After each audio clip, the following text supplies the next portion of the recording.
오늘 상고할 하나님의 말씀 봉독합니다. 구약성경 102페이지 출애굽기 13장 말씀입니다.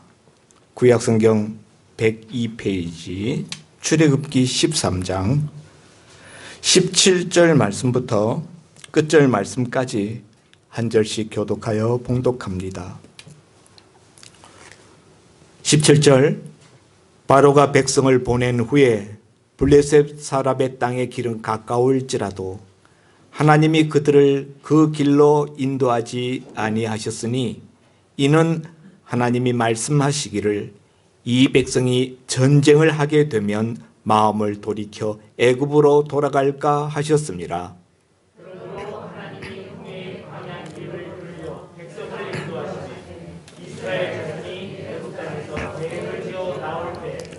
모세가 요셉의 유고를 가졌으니 이는 요셉이 이스라엘 자손으로 단단히 맹세하게 하여 이르기를 하나님이 반드시 너희를 찾아오시리니 너희는 내 유고를 여기서 가지고 나가라 하였음이더라.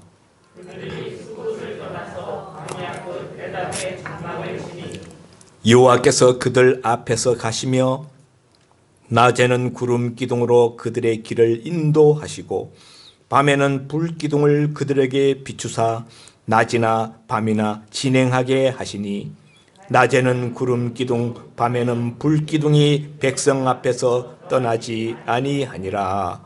아멘. 참 좋은 날입니다.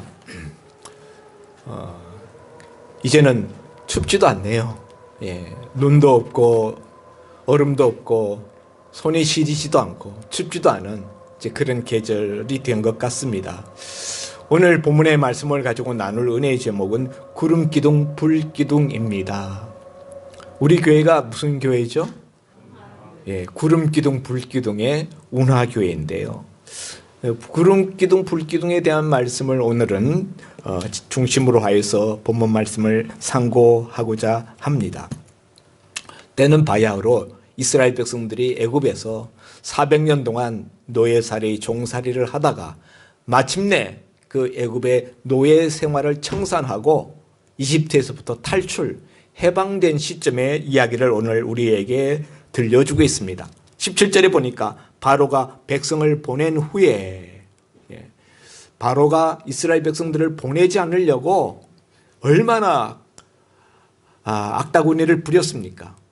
하나님이 모세를 통하여서 9번의 기적을 행하여서 하나님 살아계심과 또 애국과 바로에 대한 하나님의 심판을 보여주셨음에도 불구하고 그 마음을 완악하게 하여서 말을 듣지 않던 바로가 마침내 10번째 장자들이 다 죽는, 초태생이 다 죽는 재앙을 통하여서 이스라엘 백성들을 놓아 보내주었습니다. 그렇게 400년 동안에 종살이하던 애굽 땅을 이스라엘 백성들이 탈출했습니다만은 그러나 그 다음에는 정작 어디로 가야 될지 당면한 현실적인 문제, 어떤 길을 선택해서 가야 될지 사실은 막막하고 사실은 굉장히 혼란스러웠던 그런 상황입니다. 그런데 그때 보니까 그들 앞에 두 개의 길이 있었어요. 하나는 17절에 나오는 블레셋 사람의 땅의 길, 블레셋 길이에요. 블레셋 사람의 땅의 길이라는 것은 바로 팔레스틴 남쪽에 있는 지중 해변 쪽에 있는 해안 평야 지대예요. 그 해안 평야, 지중해를 끼고 있는 해안 평야 길이 애굽에서부터 이집트에서부터 팔레스틴 지역으로 하나님이 약속하신 가나안 땅으로 가는 가장 빠른 길이고 가장 편안한 길이고 평지길이에요. 그곳에 그 길로 가다 보면 그들의 필요로 하는 것들을 다 보충받을 수 있는 그런 길입니다. 그런데 하나님께서 블레셋 사람의 땅의 길은 가까울지라도 하나님이 이스라엘 백성들을 그 길로 인도하지 아니하였다. 그리고 18절에 보니까 하나님이 홍해 광야길로 돌려서 백성을 인도하셨다. 두 번째 길이 나옵니다. 무슨 길요? 홍해 광야길, 앞에는 블레셋의 해안 평지길. 그런데 이번에 두 번째 나오는 길은 홍해 광야길. 홍해길도 아니고 홍해 광야길이에요. 홍해의 광야길. 왜냐하면 이스라엘 백성들을 하나님께서 먼저 홍해를 통과하게 하시고 홍해를 통과하시게 한 다음에 그 다음 광야로 들어가게 하셨기 때문에 오늘 본문에 보니까 홍해의 광야길이라고 이렇게 표현하고 있습니다. 이 두 가지 길 중에서 어떤 길이 하나님이 약속하신 가나안 땅에 들어가는 가장 합당한 길인가 하면은 당연히 블레셋 사람의 땅의 길이죠. 지중 해변을 끼고 있는 해안 평야지대, 지름길이고 평탄하고, 그런데 그 좋은 길을 마다하시고 하나님이 홍해길, 사실은 홍해길이라는 것은 바다를 건너가야 되는 길입니다. 길이 없어요. 바다 건너가는 방법은 딱 한 가지입니다. 배를 타고 가야죠. 그러나 지금 이스라엘 백성들이 숫자가 장정만 60만, 그러니까 부녀자들까지 다 합하면 200만 명이 넘는다고 추산되어지는 그런 엄청난 인원을 갑자기 어디에서 나무를 그렇게 많이 구해서 배를 만들 수가 있겠습니까? 그리고 홍해를 건너간다 한들 그 다음에 또 광야길로 들어가는 거예요. 왜 하필이면 광야길로 가는가 하는 것이죠. 우리가 많이 들어서 잘 아는 것 같습니다만은 사실은 정확하게 우리가 잘 모르는 경우들이 많습니다. 그 광야길이라는 것에 대해서 우리가 지난 주일에 말씀을 나누었습니다. 광야란 어떤 곳이라고요? 신명기 8장 15절 말씀에 보니까 광야는 위험한 광야, 그 광대하고 위험한 광야. 광야는 광대한 곳이 너무너무 넓어요.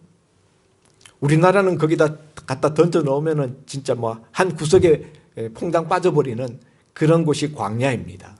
그렇게 넓은 그 광야인데 광대할 뿐만 아니라 위험하다, 위험한 광야. 그리고 그 다음에 뭐라고 이야기하는가 하면 곧 불뱀과 전갈이 있고 물이 없는 건조한 땅이라고 표현하고 있어요. 신명기 8장 15절이 표현하고 있는 광야, 한마디로 위험한 곳이고, 그 다음에 그 왜 위험한가 하면요, 불뱀이 있고 전갈이 있다. 땅에 길을 걸어가는데 그 불뱀이라는 것은 아주 맹독성 뱀을 말하는 거예요. 뭐 뱀한테서 불이 나오는 게 아니라 너무 맹독성을 가지고 있으니까 불뱀이라고 표현했고, 전갈, 그 전갈한테도 한번 쏘이면 죽잖아요. 그런가 하면은 물이 없어요. 광야가 광야가 되는 가장 큰 이유는 물이 없기 때문에. 광야지대는 거의 사막과 같습니다. 물이 없고 건조한 땅. 그런데 하필이면 하나님이 왜 그러한 땅으로 이스라엘 백성들을 인도해 가셨는가? 백성들이 찾아간 게 아니라 하나님이 인도하셨다 그랬어요. 두 가지 이유 때문에 하나님이 그렇게 하셨습니다. 오늘 본문에 보니까 17절에 블레셋 사람의 땅의 길은 가까울지라도, 그 가깝다는 거죠. 지름길이라는 거죠. 하나님이 그거 다 아셔요. 그런데 그 길로 인도하지 않은 까닭은 17절 하반절에 이는 하나님이 말씀하시기를 이 백성이 전쟁을 하게 되면 마음을 돌이켜 애굽으로 돌아갈까 하셨습니다. 그러니까 이 블레셋 사람의 땅을 지나가는 이 길, 그 지중해 해변길은 그 길을 가게 되면 전쟁을 하게 된다는 거예요. 예. 사실은 이 당시에 블레셋 사람들이 그 땅에 정착했다라는 설도 있고 아직 정착하기 직전이라는 설도 있고 그렇습니다. 그런데 그것을 떠나서 일단은 이 애굽 군대가 이 팔레스틴과의 이 접경 지역에 요새를 만들고 거기에 군사들을 포진시켰기 때문에 일단 블레셋 사람의 그 해변길로 지나가게 되려면은 애굽 바로의 군대와 전투를 벌여야 돼요. 혹 블레셋 사람들이 진주했다면은 블레셋 사람들과 전투를 벌여야 되는 것입니다. 블레셋 사람들은 전투에 능한 민족이지 않습니까? 이스라엘 백성들은 그동안에 노예살이만 했기 때문에 무기도 없고 전투할 수 있는 그런 역량이 안 됩니다. 그래서 하나님이 그 길로 가면은 이 백성이 전쟁을 하게 됨으로 말미암아 마음을 돌이켜 애굽으로 돌아갈까 염려하여서 그 길로 인도하지 아니하였다. 하나님이 지금 여러 가지 10가지 재앙을 통해서 간신히 이스라엘 백성들을 애굽에서 빼냈는데 이스라엘 백성들이 가다 말고 돌아서서 애굽으로 가자 해서 되돌아가 버리면은 하나님의 계획이 낭패를 당하게 되지 않습니까? 하나님이 제일 싫어하는 거 애굽으로 다시 돌아가자 하는 거예요. 애굽으로 다시 돌아가려고 이스라엘 백성들이 마음을 먹게 될까 봐 이 길로 가게 되면 전투를 벌여야 되니까 전투를 두려워할 것이 당연하고 그렇게 되다 보면은 야 괜히 나왔다 그냥 애굽으로 돌아가자 분명히 이 소리가 나올 거라는 거죠. 그래서 그 길로 인도하지 아니하였다. 사실 이 길로 가면은 한 20일이면은 가나안 땅까지 들어가요. 20일이면은 갈 수 있는 그 가나안 땅 그 빠르고 편한 지름길을 하나님께서 외면하시고 홍해길 그리고 광야길로 인도하셨다. 두 번째 이유가 있어요. 왜 홍해길 광야길로 인도하시는가?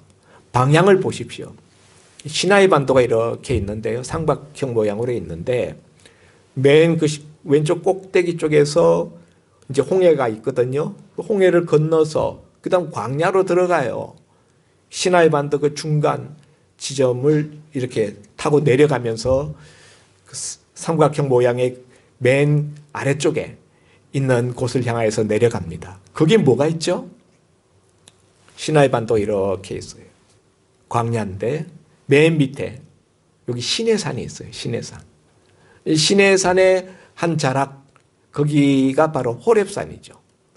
출애굽기 3장에 보면은 모세가 40년 동안 미디안 광야에서 그 장인 이드로의 양을 치던 어느 날 호렙산 자락에 이르렀는데 산에 떨기나무에 불이 붙었는데 불이 꺼지지 않아요.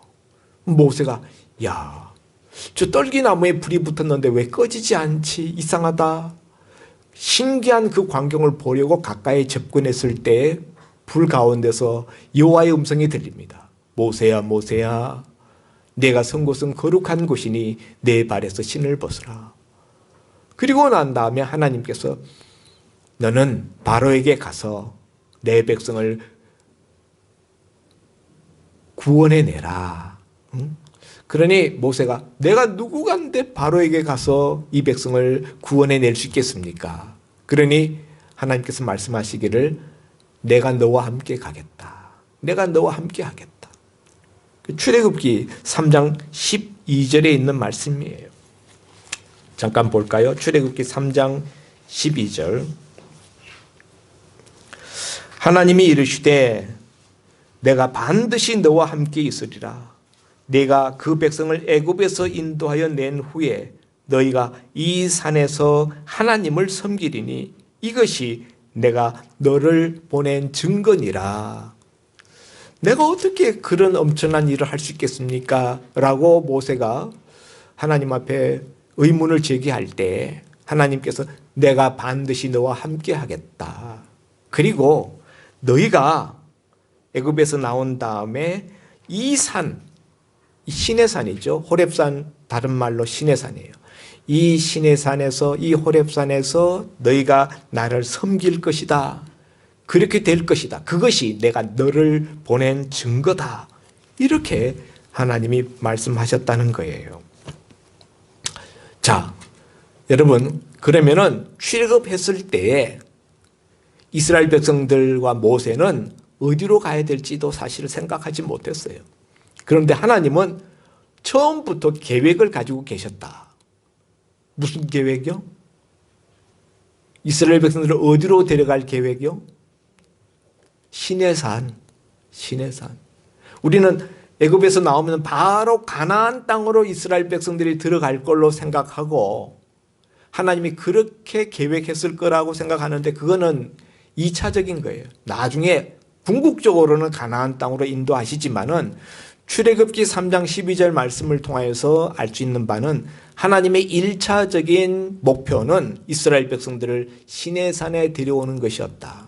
모세에게 너희가 이 산에서 나를 경배할 것이다. 이 산에서 나를 섬길 것인데 그것이 내가 너를 보낸 증거다. 이렇게 말씀하셨기 때문에. 그래서 시내산을 가려면은 지중해 해변길을 따라서 블레셋 사람의 땅의 길로 가면 안 돼요. 예? 시내산에서 그건 멀어지는 북쪽 길이니까 시내산은 남쪽이에요. 그러니까 동남쪽인데 홍해를 건너서 시내산 쪽으로 갈 수 있도록 광야길로 인도하셨다 하는 것이죠. 자, 홍해길은 왜 지나가게 하셨는가? 홍해길은 이스라엘 백성들이 뒤돌아갈 수 없게끔 하기 위해서, 또 바로의 군대가 이스라엘 백성들을 추격할 수 없도록 하기 위하여서, 또 홍해길 속에 바로의 군대를 다 수장시켰잖아요. 그리고 그 기적으로 건넌 홍해길을 다시 하나님의 물로 덮어버리심으로 말미암아 이스라엘 백성들이 건너갈 수 없도록 만드셨어요. 그래서 곧장 앞으로 광야로만 나아가도록 인도하셨다 하는 것을 알 수 있습니다. 그런데 그렇게 광야길로 향하여서 나아가게 되는데 하나님의 구름기둥 불기둥이 갑자기 나타났어요. 구름기둥 불기둥이 나타난 시점이 언젠가? 제가 한번 퀴즈를 내겠습니다. 구름기둥 불기둥은 홍해를 건너기 전에 나타났다. 1번 아니다. 홍해 바다를 건넌 다음에 광야로 본격적으로 들어갔을 때 나타났다. 2번 어느 겁니까? 2번입니까? 이 구름기둥 불기둥 교회에서 구름기둥 불기둥이 언제 나타났는지는 알아야지.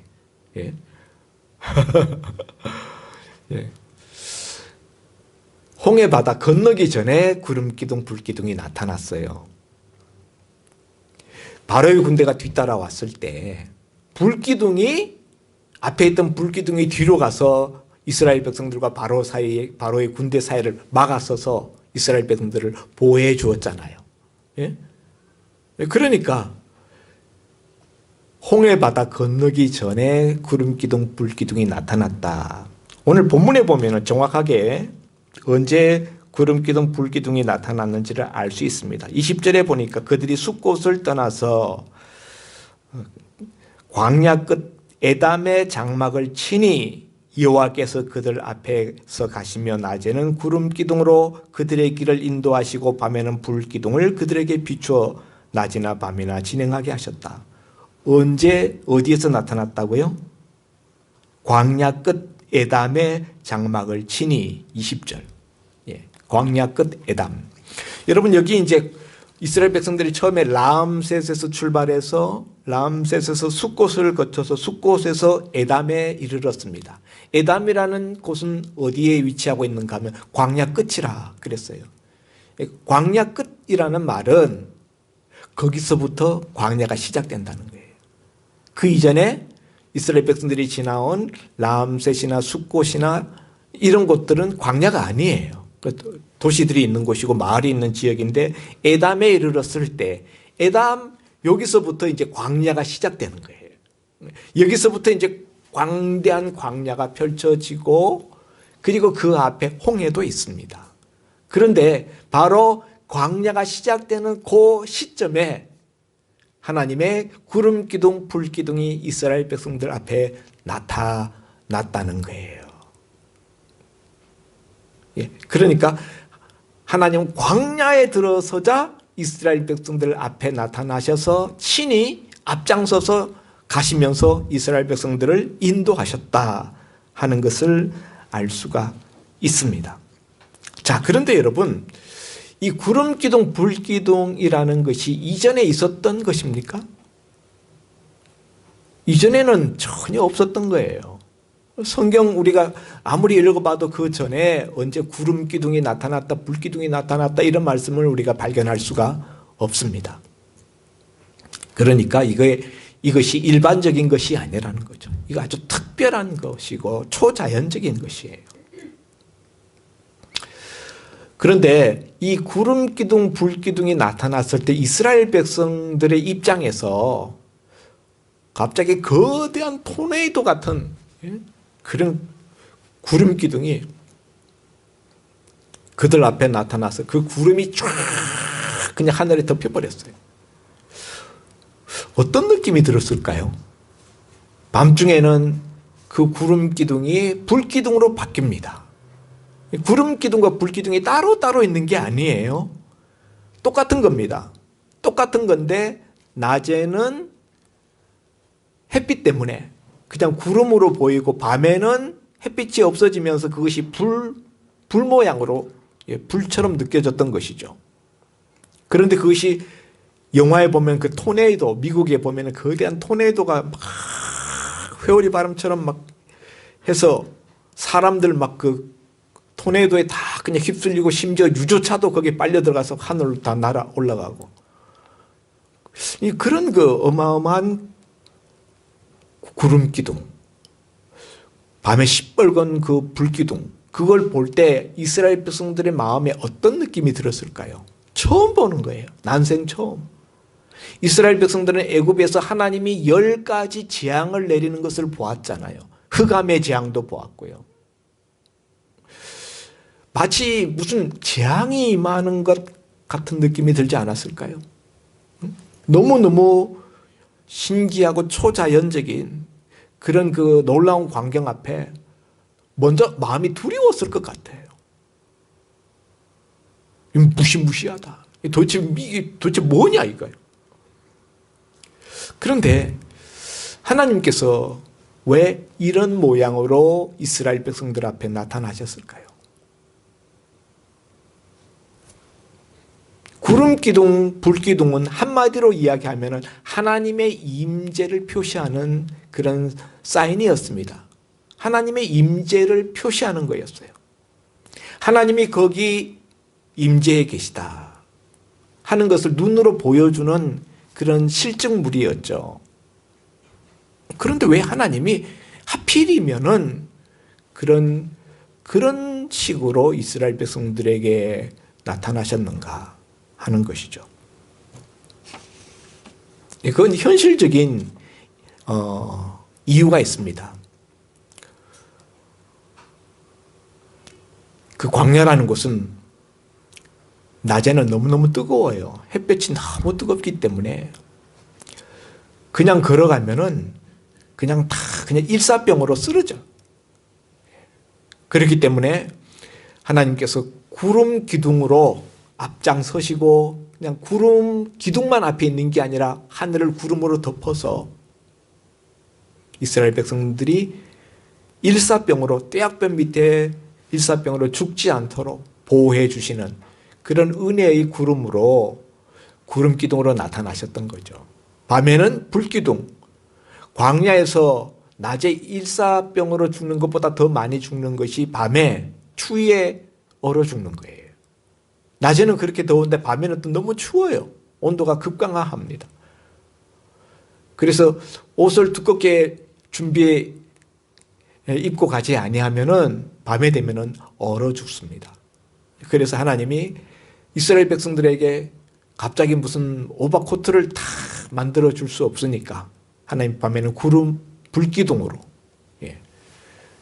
이스라엘 백성들 하늘을 덮어서 이불과 같이 추위로부터 이스라엘 백성들을 보호해 주는 그런 목적으로 밤에는 불기둥으로 나타났다. 근데 사실 성경에서 하나님이 나타날 때 대표적으로 그 나타나는 그 임재의 표시가 구름과 불이에요. 엘리야의 갈멜산상 제단에 하나님의 불로 응답하시고 나중에 이스라엘 백성들이 시내산에 갔을 때에도 하나님이 시내산에서 불이 나타나요. 그리고 불만 아니라 연기, 옹기점에서 막 연기가 나오는 것처럼 그 산에 연기가 쭉 하고 연기가 구름이죠. 구름 연기. 그래서 구름과 불, 이것은 하나님의 임재를 성경에서, 구약 성경에서 통상적으로 나타낼 때 보여주는 표현이었다 하는 것이죠. 그러니까 구름 기둥, 불 기둥이 이스라엘 백성들 앞에 섰다라는 것은 뭘 의미하는가 하면 하나님이 첫째 거기 찾아오셨다는 거예요. 하나님이 거기 찾아오셔서 하나님이 자기 자신의 모습을 나타내 준 겁니다. 두 번째는요, 하나님이 그들과 거기 함께 계시다라는 것을 보여주는 거예요. 예. 그런데 여러분, 오늘 구름 기둥, 불 기둥 이야기를 하기 전에 무슨 이야기가 먼저 나오는가 하면은 구름 기둥, 불 기둥 이야기는 21절에 나옵니다. 그런데 그 전에 19절에 보니까 요셉의 유골 이야기가 먼저 나옵니다. 19절에 보면은 모세가 요셉의 유골을 가졌으니 이는 요셉이 이스라엘 자손으로 단단히 맹세하게 하여 이르기를 하나님이 반드시 너희를 찾아오시리니 너희는 내 유골을 여기서 가지고 나가라 하였음이더라. 모세가 하나님의 명령을 받고 이스라엘 백성들을 애굽에서 해방시켜서 나오는데 그냥 나오는 것이 아니라 그들의 옛 조상 아브라함과 이삭과 야곱의 그 하나님의 그 계보를 따라서 야곱의 아들 이집트 총리였었던, 애굽 총리 되었었던 요셉의 유골을 그걸 메고 나왔다. 왜냐하면 요셉이 죽어가면서 유언으로 하나님이 반드시 너희를 찾아올 것이다. 그러니까 너희는 하나님이 찾아오실 때, 그 찾아오실 때가 언젠가 하면은 이스라엘 백성들을 이집트에서부터 해방시켜서 탈출시키실 때, 그때 너희는 이 땅에서 나갈 때 반드시 내 해골을 메고 나가라. 그래서 내 해골을 내 할아버지, 내 아버지가 묻혀있는, 내 조상이 묻혀있는 가나안 땅에 묻어달라. 이렇게 부탁했던 것이죠. 그래서 그 유골을 메고 나왔다는 거예요. 그리고 난 다음에 모세가 이 요셉의 그 유언을 따라서 요셉의 유골을 메고 나왔는데 그 다음에 광야에 들어갔을 때 하나님의 구름 기둥, 불 기둥이 그들에게 나타나셨다. 이렇게 순서적으로 말씀하고 있습니다. 이런 것을 우리가 생각해 볼 때 왜 이 시점에서 구름 기둥, 불 기둥이 나타났는가? 아까 이제 광야가 이제 본격적으로 시작되는 광야 끝 에담에 이르렀기 때문에 광야에 들어갔을 때에 그 광야길은 인도자가 없으면은 다 죽습니다. 그런데 하나님께서 이렇게 하신 것은 하나님이 친히 인도자가 되셔서 구름 기둥, 불 기둥 앞장서서 가시잖아요. 낮에는 구름 기둥, 밤에는 불 기둥. 하나님이 이스라엘 백성들을 친히 인도하시기 위하여서 직접 인도자가 되고 하나님이 친히 가이드가 되어 주시려고 이스라엘 백성들에게 찾아왔다는 거예요. 네. 그런데 하나님은 어떤 자들에게 찾아오시는가 하면은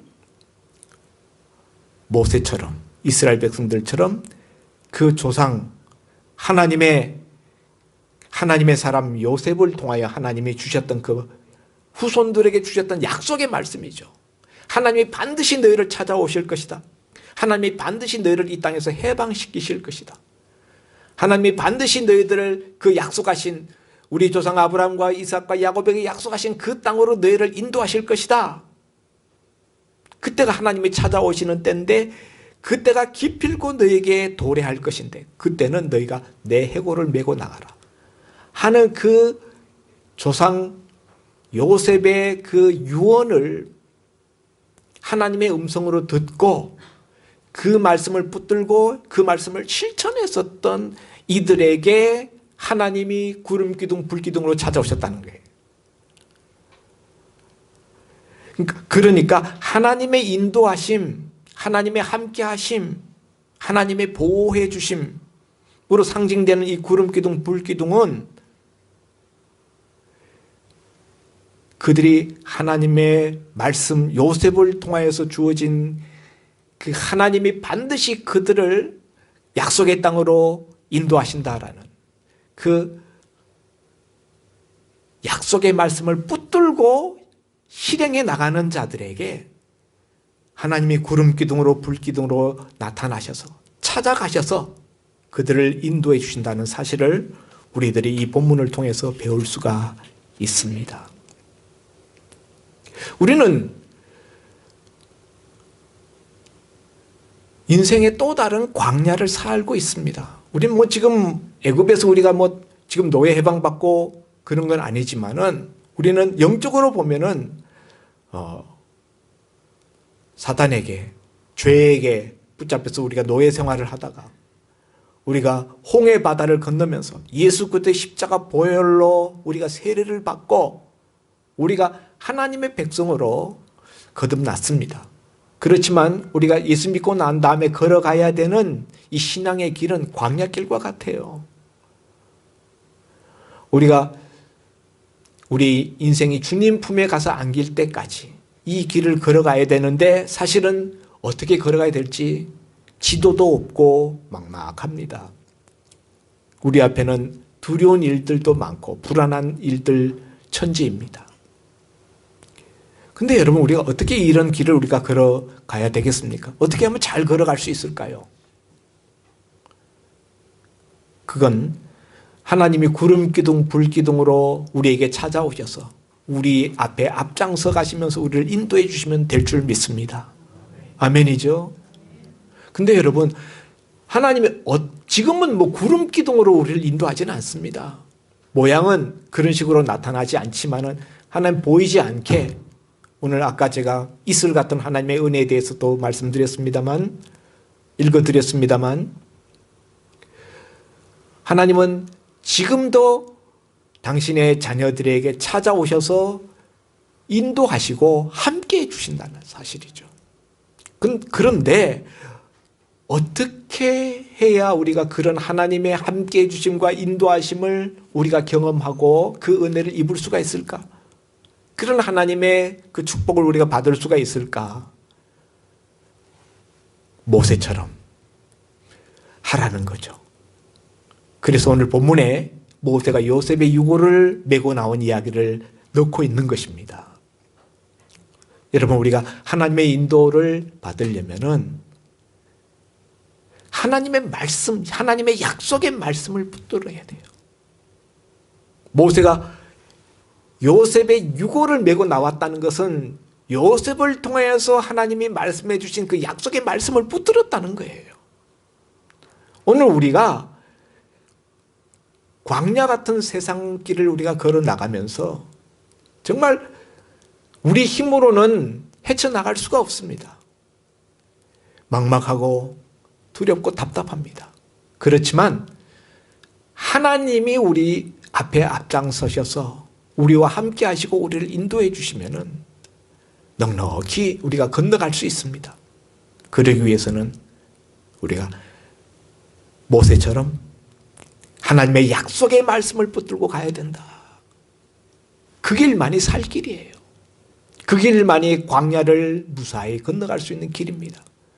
하나님이 친히 우리를 찾아오셔서 우리를 직접 데리고 인도하셔야 가장 안전한 길입니다. 여러분, 매 주일마다 강단에서 선포되는 말씀은 하나님께서 당신의 자녀들을 광야에서 인도하시는 하나님의 음성입니다. 매 주일 선포되는 말씀을 여러분이 허투루 듣지 마시고 정말 마음을 겸손히 하고 사모하는 마음으로 그 말씀을 진지하게 받고 마음에 담고 그 말씀을 꼭 붙들고 살면은 말씀 붙들고 살면은 하나님이 반드시 찾아오셔서 그 인생길을 인도하신다는 사실을 믿으시기를 바랍니다. 하나님이 구름 기둥, 불 기둥으로 찾아오시니까 이스라엘 백성들에게 문제가 해결되었어요. 첫째, 방향성의 문제가 해결되어졌습니다. 어디로 가야 되지? 어느 길로 가야 되지?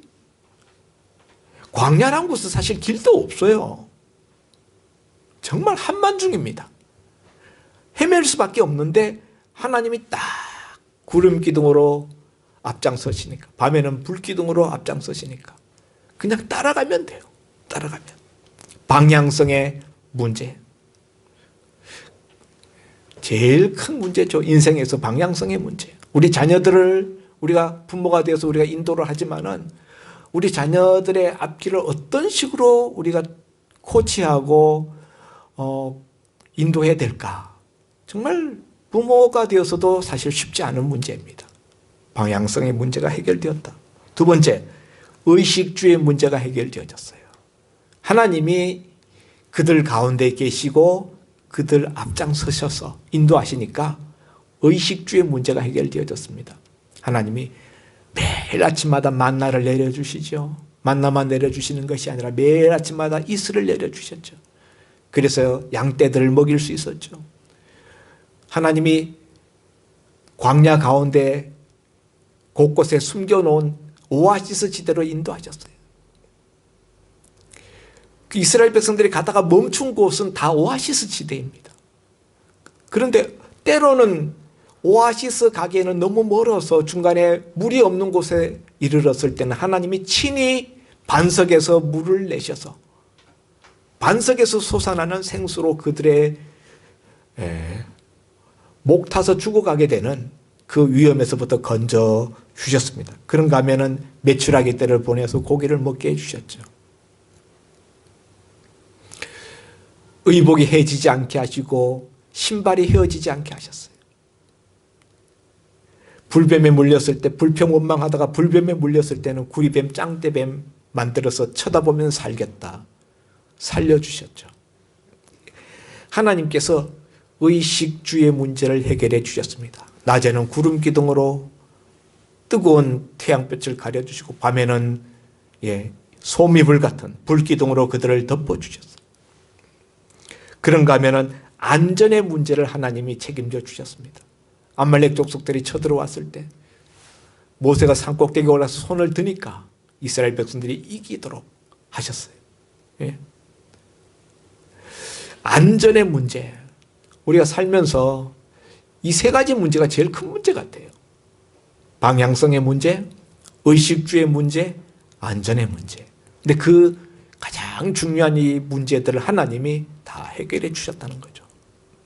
사랑하는 성도 여러분, 오늘 구름기둥, 불기둥의 말씀을 나누면서 여러분이 하나님의 말씀을 꼭 붙들고 그 말씀에 매달려 삶으로 말미암아 그 하나님의 약속의 말씀이 여러분 삶 가운데 체험되어지는 그런 은혜가 있으시기를 주의 이름으로 축원드립니다. 기도합니다. 하나님 아버지, 오늘 광야로 이스라엘 백성들을 인도하신 하나님이 왜 굳이 평탄한 해변길을 놔두시고 블레셋 길을 놔두시고 홍해 광야길로 인도하셨는지 우리가 말씀을 나누었습니다. 시내산으로 인도하셔서 그들에게 율법을 주시고 말씀을 주시기 위하여서 광야로 인도하셨음과 또 요셉의 유언의 말씀을 하나님의 음성으로 듣고 그 말씀대로 실천하는 모세와 이스라엘 백성들에게 친히 구름기둥, 불기둥으로 찾아와 주셔서 함께해 주시고 그들의 방향성의 문제를 해결해 주시고 의식주의 문제, 안전의 문제를 해결해 주셨던 하나님의 모습을 살펴보았습니다. 아버지 하나님, 오늘 우리들도 또 다른 광야에 들어가고 있습니다. 아버지 하나님, 그렇지 않아도 광야인데 요즘은 코로나 광야까지 겹쳤습니다.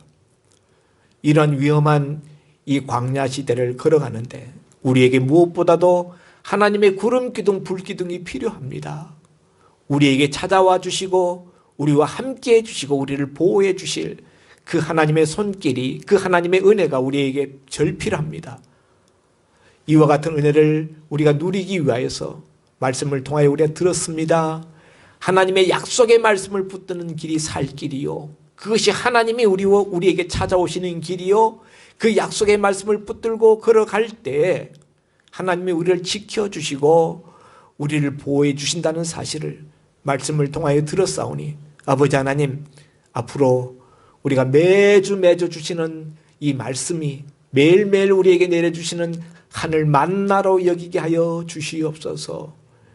모임이 있을 때마다 말씀 듣는 자리를 사모하는 저희들 되어서 일주일에 한 번만이 아니라 일주일에 2번, 3번도 말씀 들을 수 있는 그런 자리로 나가는 저희들 되게 하여 주옵소서. 예수님 이름으로 기도하옵나이다. 아멘.